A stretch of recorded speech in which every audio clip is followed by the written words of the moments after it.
Hello and welcome. Today I'm speaking to Mona AlHebsi, who is an award-winning people and culture expert. She's a success coach, a thought leader. And Mona has been working with Emiratis to get into the private sector. She has been a coach for many people. And I believe she's also been part of our conference, Tawdeef, if I'm not wrong, which is a very unique experience to bring in more young talent, Emirati talent. It is a private sector. Mona, welcome.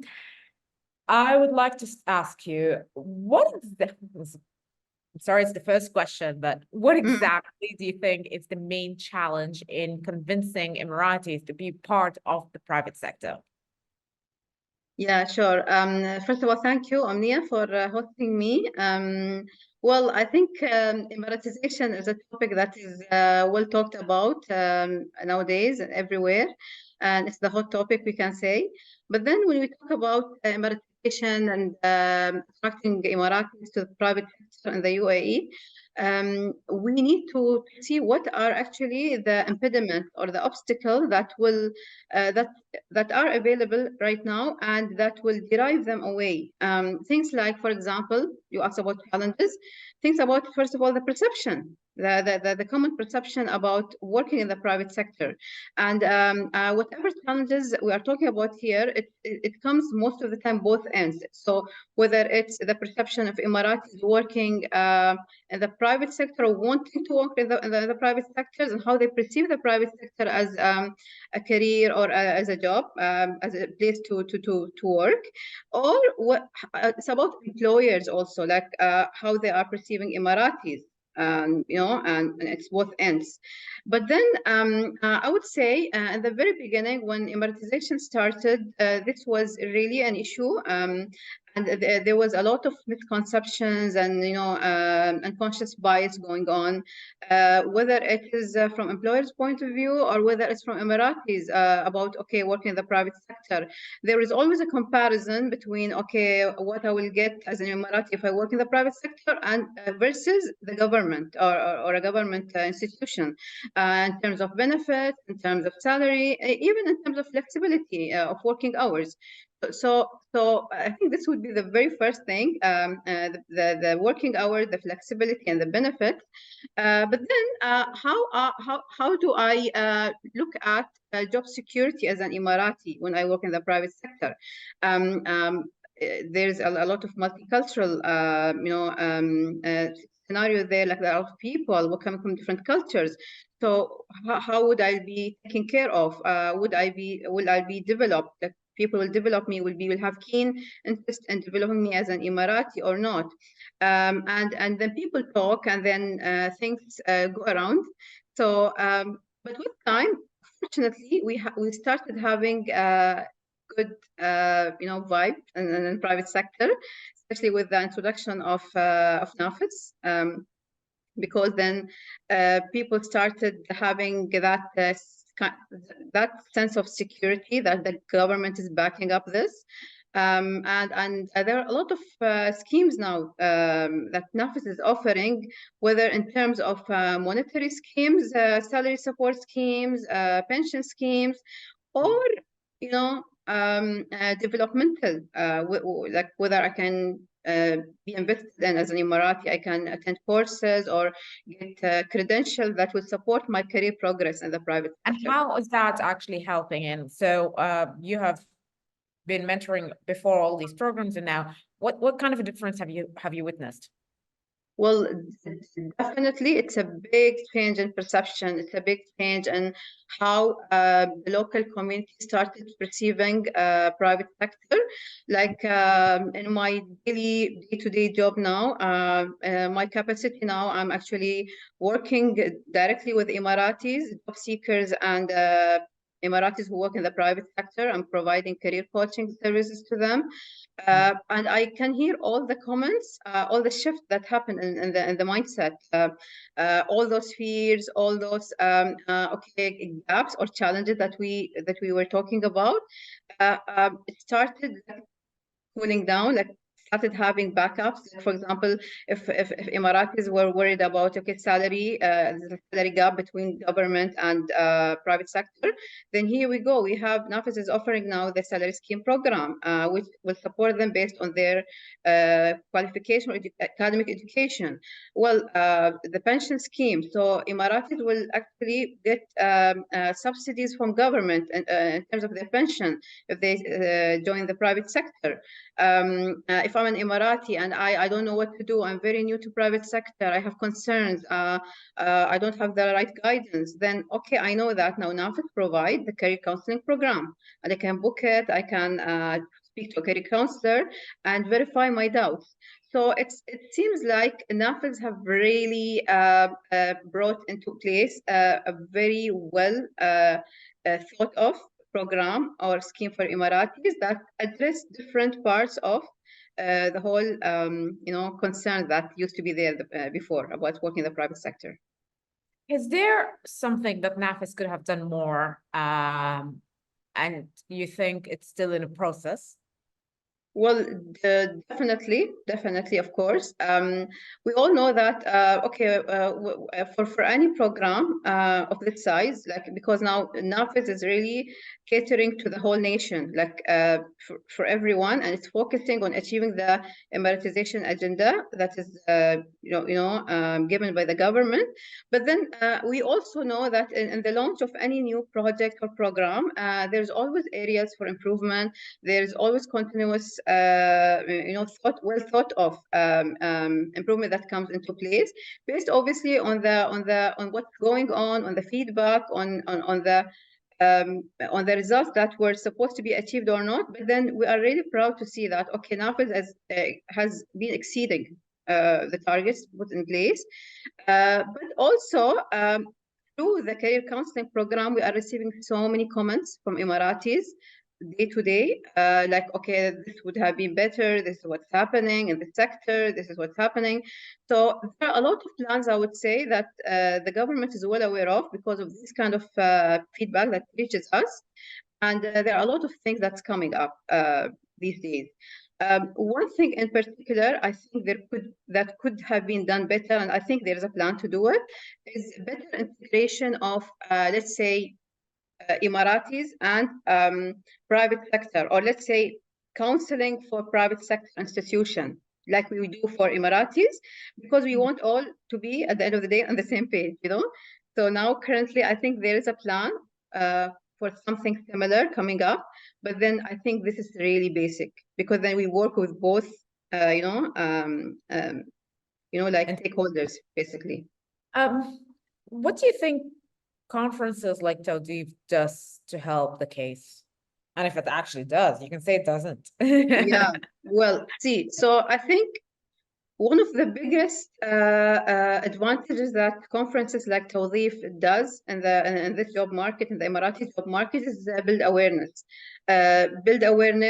Create, connect, like employees and employers, companies, to offer jobs for nationals. And I think the way these kind of conferences have evolved with time, because I remember like maybe 10 or 15 years back when we used to have these kind of conferences, the career Career fairs. The career fairs, yeah, the career fairs. It used really to be quite monotonous, because that's how the way it used to be. But then, interestingly, things have evolved to a very different level, where actually, as an Emirati, I can come and visit these fairs and have a look at different booths, meet different employers, talk to them, and actually do on the spot interviews and find out then and there whether something will be available for me or not. Not only that, but also I am a new graduate, let's say, and I don't know much about the job market or the private sector. Then conferences or career fairs like Tawdeef provide me with the platform to go and actually see what's going on, talk to employers, attend sessions like the session that you used to run, or you run actually the last one, and you always used to run awareness session about different things that I need to know as a potential job seeker or potential employee in the private sector, what their expectations, the kind of skills I need to build, and what else I need to know, to whom I need to talk. So it's kind of building really awareness. Right, but are employers really serious? I mean, let's say I have a job and I post it and I go to these fairs and I spend money, etc. But am I really serious on finding this kind of talent, or I already have someone, but I just have to do it for the sake of doing it? But this is also another thing now that we need to talk about, because see, now in this kind of scenario, that I mean, we have career fair, people organization participate in it, people come and apply for jobs, but then here I think the employers or the organizations also need to be very clear about what they want, like exactly what you asked. Because okay, I can always go and participate in career fairs and tell people that okay, I'm a great company and I have jobs, and come all the locals, I want to give you career opportunities. But is it really the case, as you asked? Is it really the case? And how would we know this? We would know this with time, with like, I mean, if someone comes and apply, and what happens next. Now, especially that we have this career counseling program in Nafis, and it's very growing in popularity. We kind of hear all the feedback from people who visit career fairs and who have not heard from employers, or people who work in private sector and get treated in a certain way. I mean, a lot of question doesn't have answers except time. You know, like a lot of time, you need to give people time, and the time will tell you whether okay, this company is really willing to develop and invest in Emirati talent, or is it really a marketing or PR that they are doing? And people will know with time. But I think Right. at the end of the day, everyone needs to ride this wave, because like it's coming, whether people like it or not, because it's also the right thing to do at the end of the Right. day. Are Emirati talents rare? Hmm. Are they rare? It really depends on what kind of talent you are looking for. So I would say, um, and the way we see it actually, I mean, in Nafis, for example, I mean, when you go and look at the kind of vacancies posted in Nafis by companies to attract nationals, and this is one of the things that I have been really talking about a lot, you know, in the past few months, that when you go and look in Nafis, it's mostly the entry level kind of jobs being posted. But hey, I mean, are we saying as companies, are we having this perception that okay, we really Emiratis are only good enough for the entry level jobs? I mean, what happens to those Emiratis who are experienced, seasoned, know in their field? We don't see these kind of jobs posted, or we don't see those kind of roles offered to Because Emiratis a lot. is it because their perception is that Emiratis are not good for that, or perhaps it is because these people have jobs and they get headhunted to better jobs? It could be This the is other the way. Yeah, this is the point. This is what I'm trying to say. I'm saying it always depends on the industry, first of all, or on the talent itself, on the job at hand, like what kind of role you as a company is trying to fill, and then only you can post the job and see the people who apply for it and evaluate whether really there is an Emirati talent or it's not there. Of course, I understand, and the new specializations and some of the areas where we know that it can be sometimes challenging to have Emiratis in those in a certain roles. That's everyone understand it, but I would not say really it's rare, or it's very rare, or Uncommon. it's really not rare. Yeah, exactly. I mean, it really depends on a lot of factors, but here also we need to emphasize on the role of the companies or private sector institution play in actually giving opportunities for those Emiratis. I mean, obviously if you look at most of the graduates, let's say, you wouldn't really expect someone to have certain amount of experience. I mean, now that people have this awareness and they go to do volunteering or train in certain companies before getting a full-time job, that's an awareness that is being built and developed in this country, in this part of the world. But then your corporate social responsibility as a company entails that actually you give them this chance, especially that as a graduate, I'm sure you will not put them in leadership positions. You put them in entry-level positions, but then also make sure when you do that, you have a very clear development plan for them, so that you evaluate. Because as a market, we have a lot of regulation, we have a lot of law that will regulate the employee-employer relationship. So there's no chance actually that someone can come to work and not work properly, because you will then performance manage, right? Right. So there are a lot of things that need to work and know that it exists. Right. Mona, that was really intense and very deep. I just want to wrap up this interview by asking you, what do you think are the right action steps to target the right talent, right Emirati talent in the private sector? Well, so I think it's very see Omnia, like a lot of time when people ask me this question, I think Emiratization doesn't differ from any other human resources or human capital initiative, in where we say, okay, and generic now, leave Emiratis on the side for a while, but then as a company who want to attract top talent, what am I supposed to do? I'm supposed to build my employment brand. Obviously, I need to let people know this is me as a company, this is my organization culture, these are the values. And then I also highlight success stories. If I'm, for example, would like to be known as a company who attract Emiratis, then hey, have high performing Emiratis, take